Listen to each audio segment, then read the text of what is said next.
ano yung prinsipyo o diskarte sa buhay na gusto mong i-share sa ating mga listeners, no? Na galing ka lang sa isang simpleng pamilya and then now you have a business na talagang nakikilala na sa Isabela, no?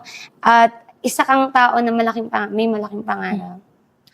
Sa akin, ang pinangahawakan ko talaga, Miss Joyce, is faith.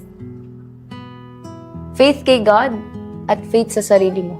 You need to really believe in yourself. Kasi kahit na walang maniwala, kung ikaw mismo naniniwala ka sa mga pangarap mo, matutupad at matutupad lahat yan. Ako, nag-ambisyon lang ako, naniwala lang ako na balang araw mararanasan ko yung ganitong buhay.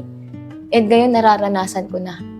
So, syempre, again, with belief, we know that we should also take action. Yes.